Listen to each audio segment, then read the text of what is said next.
जय हिंद साथियों, वंदे मातरम। आप सभी का स्वागत है आज की सेशन में। और आज का जो सेशन है, काफ़ी सारे जो कमेंट्स थे, जितने भी जो सेकंड ग्रेड की वीडियो डाले जाते थे, मोस्टली जो कमेंट आते थे वो इसी टॉपिक के आते थे, 1919 और 1935। और आने भी बहुत ज़रूरी थे और लाजमी भी थे, इसलिए क्योंकि विगत कोई भी पेपर देखो आप, वरिष्ठ अध्यापक भर्ती परीक्षा का है, संस्कृत डिपार्टमेंट का भी या लाइब्रेरियन का भी है, तो उन एग्जाम में, प्रत्येक एग्जाम में ये जो भारत शासन जो अधिनियम 1919 और 1935 का है, प्रत्येक एग्जाम के अंदर है 2 से लेकर के 3 प्रश्न है, प्रत्येक एग्जाम पूछे गए हैं। कई बार 4 प्रश्न भी आ सकते हैं, लेकिन कम से कम मान के चलो 3 प्रश्न तो आपके डन है, आने ही आने हैं। हम पीछे के क्वेश्चन भी चर्चा करेंगे जो प्रीवियस एग्जाम में प्रश्न पूछे गए हैं, इसलिए टॉपिक बहुत इंपॉर्टेंट है। मात्र ये 20 मिनट की क्लास है, लेकिन 20 मिनट की क्लास में ये मान के चलना कि आपके 3 क्वेश्चन डन डेफिनेटली यहाँ पे आपके क्लियर होने वाले हैं। इसमें कोई अतिशयोक्ति या कोई दो राय नहीं है। तो उम्मीद करेंगे पीछे की क्लासों की तरह ये क्लास भी आपके लिए शानदार, जानदार और मददगार साबित होगी। और आप लोगों का सपोर्ट, सहयोग, लाइक, शेयर, कमेंट है इसी प्रकार से मिलते रहे, तो हम आपके लिए आगे भी दी बेस्ट और most important, short and sweet है, इसी प्रकार से क्लासें लाते रहेंगे। तो चलिए शुरुआत करते हैं आज का महत्वपूर्ण सेशन। स्किप मत करना, अच्छे से ध्यान दे लेना है। शॉर्ट और महत्वपूर्ण फैक्ट है, जहां से एग्जाम में प्रश्न आना श्योर है। चलिए शुरू करते हैं। जो साथी नए हैं तो भाई, छोटा सा चैनल है, इसको लाइक कर दीजिएगा, सब्सक्राइब कर दीजिएगा। आप लोगों का ही परिवार है, जुड़ करके बहुत अच्छा लगेगा। आगामी अप टू डेट नोटिफिकेशन आपके पास आते रहेंगे। चलिए आगे चलते हैं। सबसे पहले भारत शासन अधिनियम 1919 को क्यों लाया गया, हम बात करेंगे। जो लखनऊ समझौता हुआ था 1916 का है, लखनऊ समझौता 1916 का।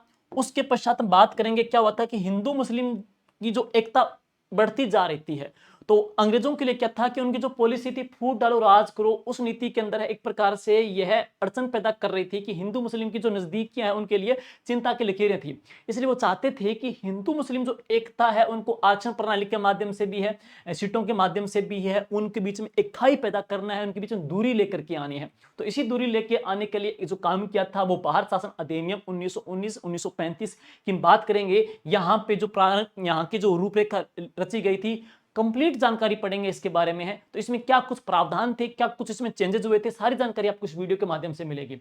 सबसे पहले हमने पढ़ लिया कि यहाँ पे जो पटकथा लिखी गई है, यानी कि जो यहाँ स्वरूप बनाया गया है, वो बना था लखनऊ समझौता 1916 से। भारत में हिंदू मुस्लिम एकता जो हुई थी उसको क्या है, तोड़ना था। ये है सबसे पहले भारत शासन अधिनियम 1919 है। तो इसके जो वायसराय की बात करेंगे, कौन थे, चेम्सफोर्ड थे। वायसराय कौन थे, चेम्सफोर्ड थे। इसने क्या किया, उत्तरतय शासन की स्थापना की। तो उत्तरतय शासन की स्थापना की चेम्सफोर्ड ने। लेकिन उस समय भारत के जो सचिव थे वो कौन थे, मोटेंग्यू थे। और इसी वजह से ही इस अधिनियम को जो नाम दिया गया है, इन दोनों के नाम से, वो क्या नाम दे दिया, मोटेंग्यू चेम्सफोर्ड अधिनियम कहते हैं। तो इसको मोटेंग्यू चेम्सफोर्ड अधिनियम कहेंगे, इन दोनों की वजह से ही। और ये अधिनियम लाने का जो कारण क्या था वो हमने पढ़ लिया है। एक तो हिंदू मुस्लिम जो एकता है उनको तोड़ना था। इसके अलावा 1909 के अधिनियम से जो सब शासन की मांगों को पूरा नहीं होना, और एक मुस्लिमों का बंग भंग 1911 में जो असंतोष था ना, उसको क्या है, कम करना था। एक इसके रीजन आ जाएंगे। और आगे पढ़ेंगे 20 अगस्त 1917 को, 20 अगस्त 1917 को मोटेंग्यू में संवैधानिक संशोधनों को घोषणा की। और यह घोषणा ही भारत शासन अधिनियम 1919 के रूप में प्रकट हुई है। तो 1919 के रूप में प्रकट हुई है कब, 20 अगस्त 1917 को। 20 अगस्त 1917 को मोटेंग्यू में संवैधानिक संशोधनों की घोषणा की गई, और यह घोषणा ही भारत शासन अधिनियम 1919 के रूप में प्रकट हुई है। अब देखिए, यह ब्रिटिश संसद में पेश कब हुई, मई 1919 में। ब्रिटिश संसद में मई 1919 में इसको पेश किया गया। और यह पारित कब हुई, दिसंबर 1919 में पारित हुई। मई 1919 में पेश की गई, पारित कब हुई, दिसंबर 1919 में पारित हुई। लेकिन मोस्ट इंपोर्टेंट, यह लागू भाई कब हुई थी, 1 जनवरी 1921 को। मई 1919, दिसंबर 1919, लेकिन लागू कब हुई है, 1 जनवरी 1921 को इसको लागू किया गया। और इस समय यूके के जो पीएम थे, प्रधानमंत्री थे, वह कौन थे दोस्तों, वह थे डेविड जॉर्ज है। तो यूके के जो पीएम थे वो कौन थे, डेविड जॉर्ज है। अच्छे से देख लेना, बहुत इंपॉर्टेंट है। हर एक पहलू, हर एक लाइन से प्रश्न बनेगा। प्रश्न पीछे पूछे भी गए हैं, हम चर्चा करेंगे उन तमाम की है। चलिएगा, अब प्रावधान देखिए, प्रश्न तो प्रावधान से आए हैं। जितने भी जो PYQ देखोगे सेकंड ग्रेड के सारे क्वेश्चन दोस्तों कहां से आए, प्रावधान से प्रश्न आए हैं। प्रावधान से ही प्रश्न आपके आना है। सबसे पहले पढ़ेंगे इसमें क्या था 1919 में, इसमें क्या था प्रांतों में द्वैध शासन प्रणाली शुरू की गई है। तो 1919 के अंदर है प्रांतों में द्वैध शासन प्रणाली है शुरू की गई है। एक पहला प्रश्न यहां बनेगा, प्रांतीय विषयों को कितने भागों बांट दिया गया, दो भागों में बांटा गया प्रांतीय विषयों को। एक तो पढ़ेंगे आरक्षित विषय, एक पढ़ेंगे हस्तांतरित विषय। एक आरक्षित विषय, एक कौन सा, हस्तांतरित विषय है। और यहाँ पे गवर्नर जनरल की कार्यकारिणी में 6 में से 3 सदस्य भारतीय थे। टोटल कितने, 6 में से 3 जो मेंबर थे वो क्या थे, भारतीय। और एक बहुत ही इंपॉर्टेंट प्रश्न यहां से बनेगा, मुख्य सत्ता गवर्नर जनरल के पास थी। मुख्य सत्ता किनके पास थी, गवर्नर जनरल के पास में थी, लेकिन जो ब्रिटिश संसद के प्रति रिस्पॉन्सिबल यानी कि उत्तरदायी था। तो ब्रिटिश संसद के प्रति उत्तरदायी था, मुख्य जो सत्ता थी वो गवर्नर जनरल के पास में थी। आगे चलेंगे, एक बहुत इंपॉर्टेंट है, वेरी वेरी इंपॉर्टेंट, यहां से प्रश्न आया एग्जाम के अंदर है। केंद्र में द्विसदनीय विधानमंडल है। तो केंद्र में द्विसदनीय विधानमंडल का प्रावधान हुआ, जिसमें पढ़ेंगे पहले जिसमें 60 सदस्य है, जिसमें से 33 तो क्या है, निर्वाचित है, और 27 क्या, मनोनीत है। और अब यहां से प्रश्न पूछा गया है, देखो इसमें राज्य परिषद का जो कार्यकाल था वो था 5 वर्ष का। लेकिन यहां पे हम बात करेंगे जो केंद्रीय जो विधानसभा की बात करेंगे, इसमें 145 सदस्य थे, और केंद्रीय विधानसभा का जो कार्यकाल था वो कितना था, 3 साल का कर दिया। वापस सुनिएगा, केंद्र में द्विसदनीय विधानमंडल पारित हुआ, जिसके अंदर हम पढ़ेंगे फर्स्ट में 60 सदस्य है, जिसमें 33 तो निर्वाचित, 27 क्या, मनोनीत है। और राज्य परिषद का जो कार्यकाल है वो कितने साल का है, 5 वर्ष का। राज्य परिषद का कार्य कितना पढ़ेंगे, कार्यकाल है 5 साल का। और राज्य परिषद के जो पहले जो अध्यक्ष थे वो कौन थे, अलेक्जेंडर मूडीमैन हैं। तो पहले जो अध्यक्ष थे वो थे अलेक्जेंडर मूडीमैन, इसके पहले अध्यक्ष थे। दूसरा पढ़ेंगे केंद्रीय विधानसभा, एक तो है राज्य परिषद है, अब पढ़ेंगे केंद्रीय विधानसभा। केंद्रीय विधानसभा में 145 मेंबर थे, जिसमें से 104 निर्वाचित थे। और यहां पढ़ेंगे 60 सदस्य है, जिसमें से 33 क्या, निर्वाचित है। राज्य परिषद का कार्यकाल 5 वर्ष का है, और केंद्रीय विधानसभा का जो कार्यकाल है दोस्तों वह कितना कर दिया, 3 साल का कर दिया। ये एग्जाम में प्रश्न आगे पूछा भी गया है, हम चर्चा करेंगे इसके बारे में। वापिस सुनिएगा, केंद्रीय विधानसभा है इसका कार्यकाल 3 साल का कर दिया। और अप्रत्यक्ष चुनाव, अब है इसके बाद में सांप्रदायिक निर्वाचक मंडल का विस्तार किया गया। तो सांप्रदायिक निर्वाचक मंडल का विस्तार किया गया, इसमें सिखों को, भारतीय ईसाइयों को, एंग्लो इंडियन व यूरोपियन को भी शामिल किया गया है। वापिस सुनिएगा, सांप्रदायिक निर्वाचन मंडल का विस्तार हुआ, किस किस को शामिल किया, इसमें सिखों को, भारतीय ईसाइयों को, एंग्लो इंडियन को और यूरोपियन को भी इसमें क्या है, शामिल किया गया है। आगे चलिएगा, प्रांतों में प्रशासनिक शक्तियों का, अब देख सुनिएगा, प्रांतों में प्रशासनिक शक्तियों का नया वितरण है, द्वैध शासक के रूप में शुरू हुआ। केंद्रीय व प्रांतीय विधानमंडलों को विधान निर्माण की शक्ति है वो दे दी गई थी। और इसके बाद में अब यहां से प्रश्न बन सकता है, अच्छा प्रश्न एक देखेंगे, मद्रास, बंगाल, बंबई, शुंग प्रांत, पंजाब, ओडिशा, बिहार, असम, मध्य प्रांत 1923 से इनमें भी बर्मा व उत्तर पश्चिमी सीमा प्रांत में एक सदनीय विधानसभा का गठन हुआ। तो एक सदनीय विधानसभा का जो गठन हुआ है वो एक बार अच्छे से आप इनको नजर डाल लेना भाई, ये मोस्ट इंपॉर्टेंट, मैं बार बार कह रहा हूं, यहां से सीधा प्रश्न आपका पेट छपने वाला है। तो यहां पे क्या है, एक सदस्यीय विधानसभा का गठन किया गया। नेक्स्ट देखेंगे, अगला अच्छा प्रश्न है, देखो वर्तमान में जो यूपीएससी है तो उसी की बात करेंगे, उस तर्ज पे केंद्रीय लोक सेवा आयोग का गठन का प्रावधान हुआ। वापिस सुनिएगा, केंद्रीय लोक सेवा आयोग का गठन किया गया था, केंद्रीय लोक सेवा आयोग गठन का प्रावधान किया गया।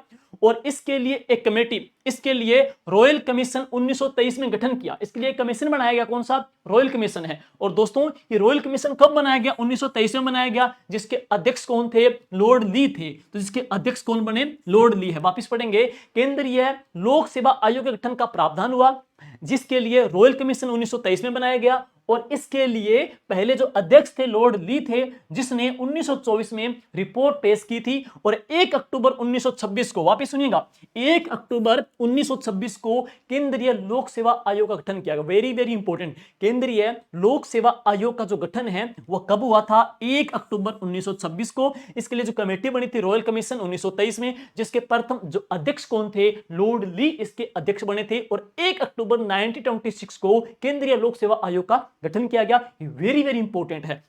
अब आगे चलेंगे। केंद्रीय जो बजट है, केंद्रीय बजट को राज्य बजट से पृथक पेश किया गया है। एक अच्छा प्रश्न है, ये भी चेंजेस हुआ है। जो केंद्रीय बजट है, तो केंद्रीय बजट को राज्य जो बजट होते हैं उनसे क्या अलग पेश किया गया। नेक्स्ट है आईसीएस की जो परीक्षा है वो कहां पे होती थी, फॉरेन लंदन में होती थी। आईसीएस की जो परीक्षा है उसका जो आयोजन है भारत में करवाने का प्रावधान भी इसमें चेंज हुआ है। तो इसमें यह भी चेंज हुआ है कि आईसीएस की एक बड़ी परीक्षा है जो विदेशों में होती थी, इसको इस चेंजेस के माध्यम से है, एक्ट के माध्यम से है, भारत में करवाने का भी प्रावधान किया गया है। और विधान परिषदों में 3 प्रकार के सदस्यों को शामिल करने का प्रावधान किया गया। तो विधान परिषदों में 3 प्रकार के जो सदस्य हैं वो सुनो कौन कौन से हैं। एक तो पढ़ेंगे कौन से, निर्वाचित सदस्य। नंबर 2 पढ़ेंगे मनोनीत सरकारी सदस्य है। नंबर जो 3 पढ़ेंगे वो कौन से आ जाएंगे, गैर सरकारी सदस्य है। वापस सुनिएगा, एक निर्वाचित सदस्य है, एक मनोनीत सरकारी सदस्य है, एक गैर सरकारी सदस्य है। इसमें 3 प्रकार के विधान परिषदों में सदस्यों को शामिल करने का प्रावधान किया गया। केंद्रीय बजट को राज्य बजट से अलग पेश किया गया। आईसीएस की परीक्षा जो फॉरेन में होती थी इसको भारत में करवाने का प्रावधान किया गया है। और यहां पे केंद्रीय 1 अक्टूबर 1926 को केंद्रीय लोक सेवा आयोग का गठन किया गया है। तो ये मोस्ट इंपोर्टेंट है, अच्छा फैक्ट बनेगा, सीधा प्रश्न पूछा गया है। बस इतनी सी पढ़ लीजिए, 10 मिनट आप लगाओगे तो आपके माइंड में पूरी स्टोरी समझ में आ जाएगी है। अच्छे से पढ़ना है भाई, 5वीं क्लास के बच्चे को भी 2 लेसन पढ़ना होता है ना, सिर्फ 4 पेजों का, तो अच्छा बच्चा पढ़ के आता है और आपका कैरियर बनने वाला है। 2-3 प्रश्न है, वेरी वेरी इंपॉर्टेंट है, कैरियर चेंज कर देंगे। जो पॉलिटी में आपका डर बैठा हुआ है डर ही दूर करेगा। तो पॉलिटी को अच्छे से कंसेप्ट के माध्यम से जो चेंजेस हुआ है 1919 में 1935 में, दोनों को टेबल के माध्यम से कंपेयर करके अच्छे से तैयार करो। और एग्जाम के अंदर बहुत सा प्रश्न है दोनों के बारे में पूछेगा कि 1919 में किसका प्रावधान है, 1935 में किसका प्रावधान है, राज्य मंडल का है या केंद्रीय विधान परिषद का है, कितने सदस्य कार्यकाल थे, कितने मेंबर थे, कार्यकाल कितना था, बेसिक प्रश्न आपको यहां से आ जाएंगे। और अब चलेंगे इसके बाद में है भारत सचिव व उसकी परिषद को वेतन ब्रिटेन के राजकोष से देना शुरू किया गया। तो यह चेंज भी है कि भारत का जो सचिव है व उसकी परिषद को जो वेतन है ना वो ब्रिटेन के राजकोष से देना शुरू किया गया। नेक्स्ट पढ़ेंगे भारत परिषद का जो आकार, ये चेंज हुआ है। भारत परिषद का जो आकार था कितना, 15, तो 15 से कितना कर दिया गया, 12 कर दिया गया है। तो भारत परिषद का जो आकार है वो घटा करके 15 से घटा के कितना कर दिया गया, 12 कर दिया गया है। और इसके बाद में इससे ही जो केग है, इससे ही जो केग यानी कि नियंत्रक एवं महालेखा परीक्षक का पद सर्जित किया गया है। तो इससे ही जो केग है, एक अच्छा हम कह सकते हैं बड़ा बहुत महत्वपूर्ण कंसेप्ट भी है। इससे ही केग यानी कि नियंत्रक एवं महालेखा परीक्षक का पद है वो सर्जित किया गया है। और नरेंद्र जो मंडल है, जो कभी आपने बीकानेर में गंगा सिंह जी के बारे में पढ़ा होगा, यानी कि नरेंद्र मंडल है, नरेंद्र मंडल का जो गठन हुआ है वो इसी के माध्यम से नरेंद्र मंडल का गठन किया गया है। और नेक्स्ट 16वां जो परिवर्तन देखेंगे, प्रावधान देखेंगे, तो सदस्य प्रत्यक्ष मतदान से चुने जाते थे। अब ये महत्वपूर्ण प्रश्न है, सदस्य प्रत्यक्ष मतदान से चुने जाते थे तथा 17,000 लोगों के पास मतदान का अधिकार था। 17,000 लोगों के पास मतदान का अधिकार था। नेक्स्ट है इसकी समीक्षा के लिए एक 10 साल बाद आयोग बनाया जाएगा। तो कंप्लीट इसकी समीक्षा के लिए 10 साल के बाद में एक आयोग बनाया जाएगा। और साइमन जो कमीशन 1927 जिसमें 8 साल बाद ही बना दिया गया। तो साइमन जो कमीशन है वो कब बना, 1927 में है, यानी कि 8 साल के बाद में इसको बना दिया गया था।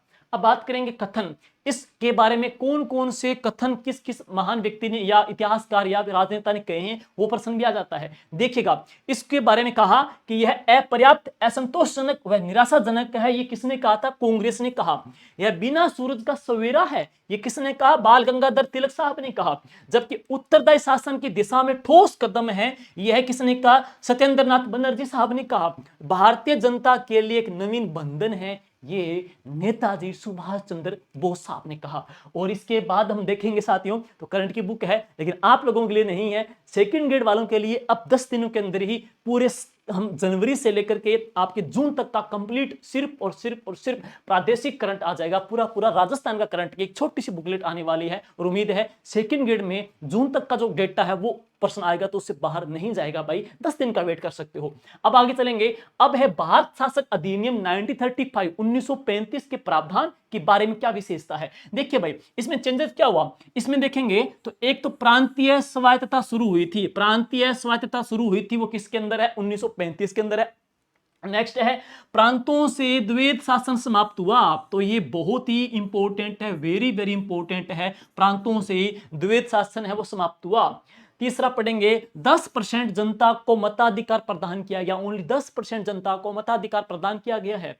चौथा देखेंगे प्रांतों के जो गवर्नर है वहां न्याय व्यवस्था अल्पसंख्यकों और पिछड़े वर्गों के हितों के लिए अपने विवेक के प्रयोग की अनुमति थी।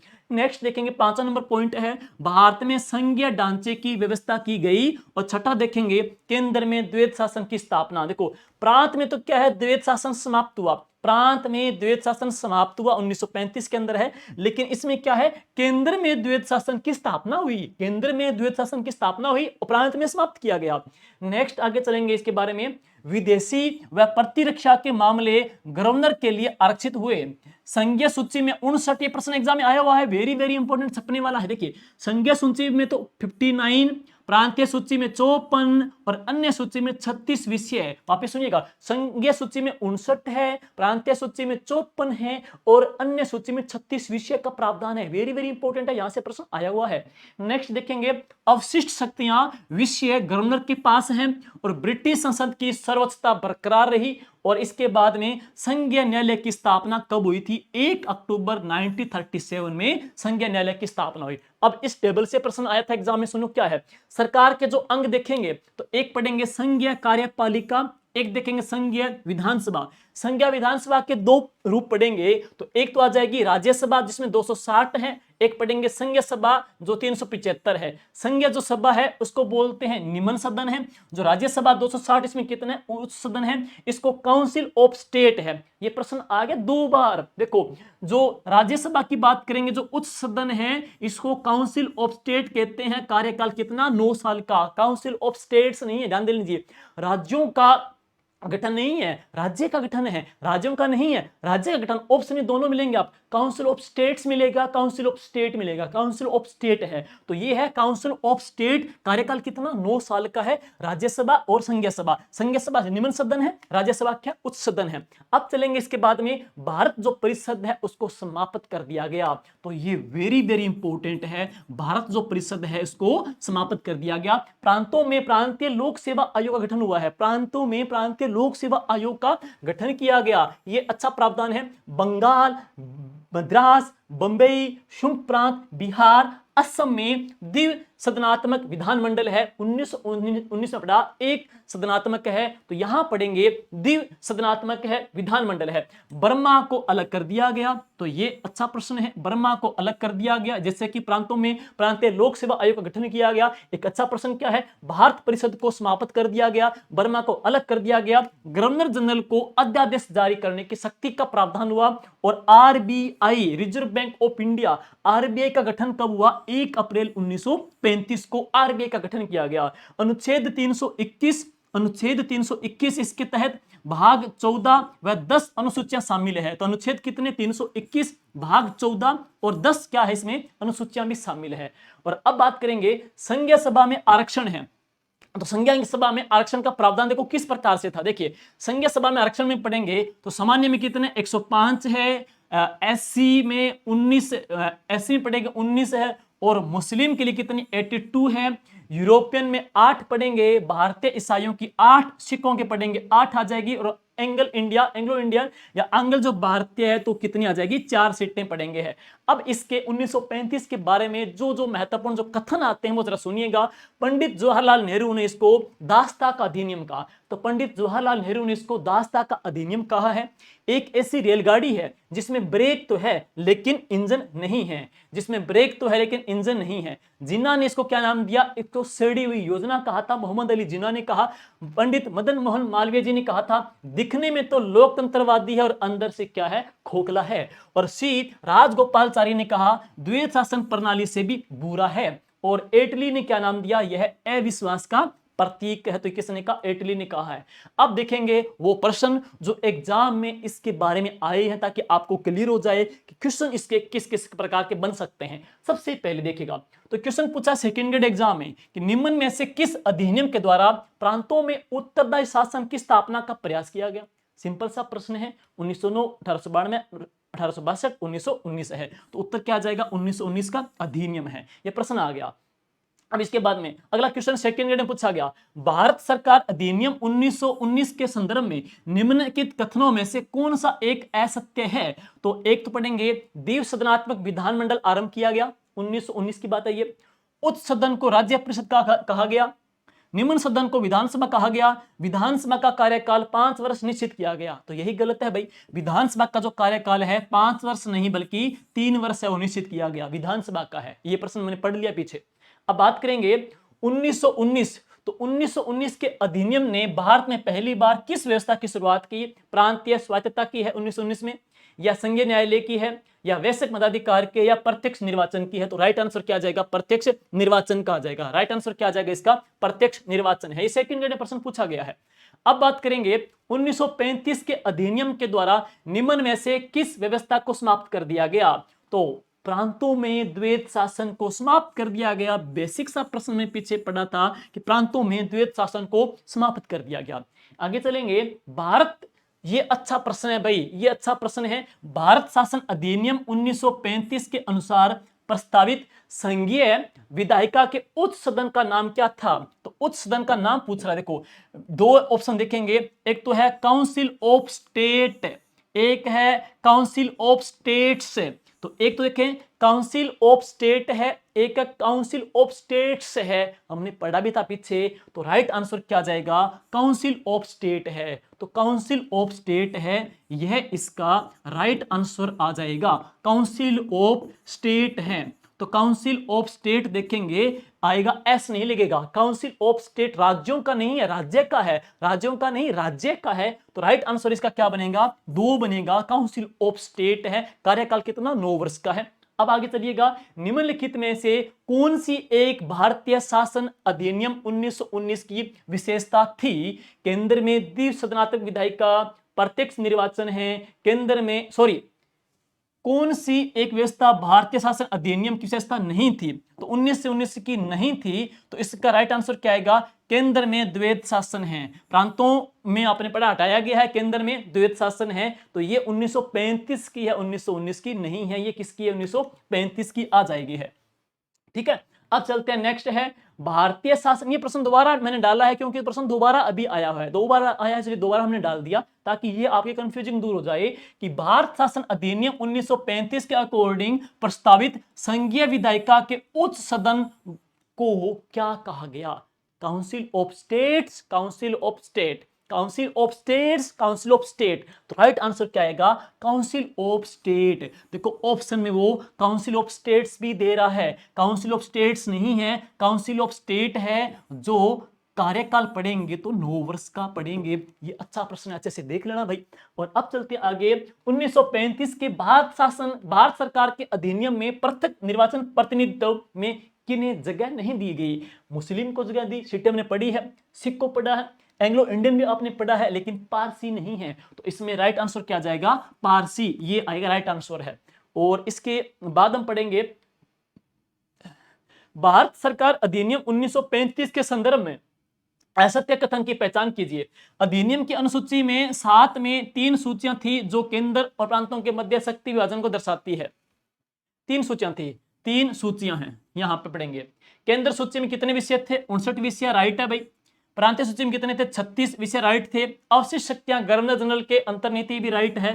तो राइट आंसर इसका पढ़ेंगे असत्य कथन क्या जाएगा? अधिनियम की अनुसूची 7 में 3 सूचियां थी, यानी कि 3 सूचियां नहीं कि कितनी थी? 11 सूचियां थी। तो राइट आंसर क्या जाएगा? इसका 1 नंबर आ जाएगा है। और नेक्स्ट है, निम्न अत्यंत में से क्या भारत शासन अधिनियम 1935 की विशेषता नहीं है? संघ एवं प्रांतीय स्वायत्तता, केंद्र में द्वैत शासन है, समवर्ती सूची का सर्जन है, प्रांतों में द्वैत शासन है। तो ये 1935 की विशेषता नहीं है, प्रांतों में द्वैत शासन है। 39 का पढ़ेंगे तो प्रांतों में द्वैत शासन है। ये अच्छा प्रश्न है, इंपॉर्टेंट है। नेक्स्ट देखेंगे, और ये अंतिम क्वेश्चन है जो एग्जाम में प्रश्न पूछा गया था सेकंड ग्रेड एग्जाम के बारे में, जरा सुनिएगा। भारत शासन अधिनियम 1935 के संबंध में निम्नलिखित कथनों पर विचार करने हैं कि इस अधिनियम में 110 तो धाराएं हैं और 12 क्या अनुसूचियां हैं। इस अधिनियम ने ऐसे अखिल भारतीय संघ की स्थापना की है कि व्यवस्था की जिसमें प्रांत और देशी रियासतों इकाइयों के रूप में सम्मिलित थे। इस अधिनियम ने केंद्र एवं इकाइयों के मध्य शक्तियों का विभाजन दो सूचियों में, संघीय सूची और प्रांतीय सूची में भी किया है। अवशिष्ट शक्तियां गवर्नर जनरल को दी गई थी, हमने पीछे पढ़ा इनके बारे में है। तो इनमें से निम्नलिखित कथनों पर विचार करना है, उपरोक्त में से कौन सा कथन सही है। तो इसमें देखेंगे तो कौन कौन से कथन सही है, तो कौन कौन से कथन सही है इसमें हम देखेंगे। तो एक तो आ जाएगा, इस अधिनियम ने ऐसे अखिल भारतीय संघ की स्थापना की व्यवस्था की जिसमें प्रांत एवं देशी राष्ट्रीय इकाइयों के रूप में सम्मिलित थे। और अब बात करेंगे, अवशिष्ट शक्तियां गवर्नर जनरल को दी गई थी, बी और डी। तो राइट आंसर क्या आ जाएगा इसका, 2 नंबर आ जाएगा, यानी कि बी और डी साथियों इसका राइट आंसर आ जाएगा है।